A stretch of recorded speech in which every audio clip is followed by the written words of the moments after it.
Hello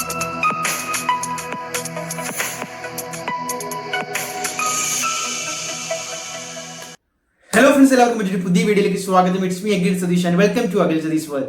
പല വിദ്യാർത്ഥികളും ഒരുപാട് പഠിച്ചുകൊണ്ട് പോകുന്നു. പരീക്ഷാ ഹാളിലോ അല്ലെങ്കിൽ അവിടെ ചെന്നിരിക്കുമ്പോഴോ തലേ ദിവസവും ഒക്കെ മറന്നു പോകുന്നു. മൈൻഡ് മുഴുവൻ ബ്ലാങ്ക് ആയി പോകുന്നു. ഒരുപാട് വിദ്യാർത്ഥികൾ ഞങ്ങളോട് പറഞ്ഞൊരു കാര്യമാണ്, എന്തുകൊണ്ട് ഇത്രയൊക്കെ പഠിച്ചിട്ട് പോയിട്ടും ഇത്രയൊക്കെ നിങ്ങൾ എഫർട്ട് ഇട്ടിട്ടും അവസാന സമയത്ത് മറന്നു പോകുന്നു, അല്ലെങ്കിൽ പരീക്ഷാ ഹാളിൽ കൃത്യമായിട്ട് ആ ആൻസർ ഷീറ്റിലേക്ക് ഓർത്തെടുത്ത് എഴുതാൻ പറ്റുന്നില്ല. ഒരൊറ്റ കാര്യം നിങ്ങൾ ശ്രദ്ധിച്ചാൽ മതി. ഈ വീഡിയോയിൽ നമ്മൾ അതാണ് പറയാൻ പോകുന്നത്. മുഴുവനായിട്ടും കാണുക. ഉപകാരപ്രദമായാൽ നിങ്ങളുടെ ഫ്രണ്ട്സിലേക്ക് കൂടി ഷെയർ ചെയ്യാം. സയന്റിഫിക്കലി പ്രൂവ്ഡ് ആയിട്ടുള്ള ഒരു ട്രിക്കാണ് ആക്റ്റീവ് റീകോൾ. എന്താണ് ആക്റ്റീവ് റീകോൾ? നിങ്ങൾ എല്ലാവരും ഒരുപാട് കാര്യങ്ങൾ പഠിക്കുന്നുണ്ട്, പക്ഷെ അവിടെ എല്ലാം പാസീവ് ആയിട്ടുള്ള സ്റ്റഡിയാണ് നടക്കുന്നത്. ഒരു ഉദാഹരണം പറയാം. നിങ്ങളൊരു സിനിമ കാണുന്നു. നിങ്ങളൊരു സിനിമ ഇൻട്രസ്റ്റോടുകൂടി കാണുമ്പോൾ നിങ്ങൾ കൃത്യമായിട്ട് അതിൻ്റെ കഥ മറ്റൊരാൾക്ക് പറഞ്ഞു കൊടുക്കാൻ ഏത് നട്ടപ്പാതിരിക്ക് ചോദിച്ചാലും നിങ്ങൾ പഠിക്കുന്നുണ്ട്. അതെന്തുകൊണ്ടാണ്? നിങ്ങൾ കാണുകയാണ്, വിഷ്വലൈസ് ചെയ്യുകയാണ്. നിങ്ങളുടെ മൈൻഡിൽ ഈ പറയുന്ന പോലെ ജോർജ് കുട്ടിയുടെ മൈൻഡിൽ പതിയുന്നത് ദൃശ്യമാണ്. ദൃശ്യത്തിന് ഒരു പ്രത്യേക കഴിവുണ്ട്. അപ്പോൾ ഇതേ ട്രിക്ക് എങ്ങനെ പഠനത്തിലും കൊണ്ടുവന്ന് നമ്മൾ പഠിക്കുന്ന കാര്യങ്ങളെ എല്ലാം കൃത്യമായിട്ട് മനസ്സിലാക്കാം എന്നതിന് 2 സ്റ്റെപ്പുകളുണ്ട്. ഒന്ന്, നമ്മൾ പഠിക്കുന്നതും വായിക്കുന്നതുമായിട്ടുള്ള കാര്യങ്ങൾ വിഷ്വലൈസ് ചെയ്യാൻ ശ്രമിക്കുക. അതായത് നിങ്ങൾക്ക് ഈസി ആയിട്ട് പഠിക്കാൻ പറ്റുന്നത് വായിച്ച് മനസ്സിലാക്കുക. ബാക്കി നോട്ടുകളും റൈറ്റിങ്ങും ഒക്കെ പല ട്രിക്സ് ആൻഡ് ടിപ്സ് റിവിഷനൊക്കെ ഉണ്ട്.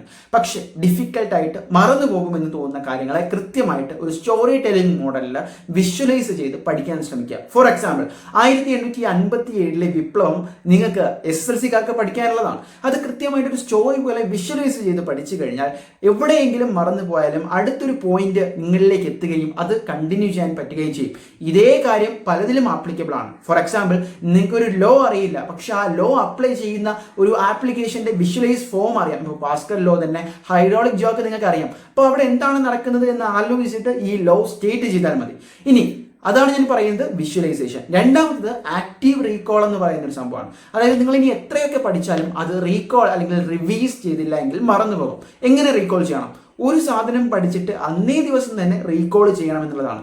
ഒരാഴ്ചയും 2 ആഴ്ചയും കഴിഞ്ഞ് നിങ്ങൾ ഓർത്തെടുക്കാൻ ശ്രമിച്ചാൽ അതൊരിക്കലും ഫൗണ്ടേഷനിൽ സ്ട്രോങ് ആയിരിക്കില്ല. അപ്പോൾ നിങ്ങൾ ഇന്ന് പഠിക്കുന്ന ഒരു കാര്യം എക്സാമിൻ്റെ 2 ദിവസം മുമ്പ് പഠിക്കുന്ന ഓരോ കാര്യങ്ങളും, അല്ലെങ്കിൽ നിങ്ങൾ ഒരു 5 ചാപ്റ്റർ ഒരു ദിവസം നോക്കുകയാണെങ്കിൽ അവസാനം ആ ദിവസത്തിന്റെ അവസാനം 1 മണിക്കൂർ കൊടുത്തുകൊണ്ട് രാവിലെ പഠിച്ച അല്ലെങ്കിൽ ഉച്ചയ്ക്ക് ശേഷം പഠിച്ച ഓരോ ചാപ്റ്ററിനെയും കൃത്യമായിട്ട് റിവൈസ് ചെയ്യുക, അല്ലെങ്കിൽ ഒരിക്കൽ കൂടി ഓടിച്ചൊന്ന് നോക്കുക എന്നുള്ളതാണ്. ഇതിൽ തന്നെ മറ്റൊരു റൂളുണ്ട്, 147 റൂളാണ്. അതായത് നമ്മൾ 1 മിനിറ്റ് അല്ലെങ്കിൽ 1 മണിക്കൂറിൽ ഒരു കാര്യം പഠിക്കുന്നു, അടുത്ത 4ാമത്തെ മണിക്കൂറിൽ 3 മണിക്കൂർ കഴിഞ്ഞിട്ട് അതിനെ വീണ്ടും ഒന്നുകൂടി നോക്കുന്നു, തിരിച്ച് 7ാമത്തെ മണിക്കൂറിൽ 7 മണിക്കൂർ വീണ്ടും 2 മണിക്കൂർ കഴിഞ്ഞിട്ട് 7ാമത്തെ മണിക്കൂറിൽ നമ്മൾ ഒന്നുകൂടി നോക്കിക്കഴിഞ്ഞാൽ ആ സയന്റിഫിക് പ്രൂഫ് ഇതൊന്നും പഠിച്ചത് മറക്കാനേ സാധ്യതയില്ല. നിങ്ങൾ ഒരു ദിവസമാണ് ചെയ്യുന്നത്. ഇനി മണിക്കൂറുകളിൽ ഇല്ല എങ്കിൽ നിങ്ങൾ കൃത്യമായിട്ട് ഈ പറഞ്ഞ പോലെ 10 മിനിറ്റ് 40 മിനിറ്റ് 70 മിനിറ്റ് ട്രൈ ചെയ്താലും മതി.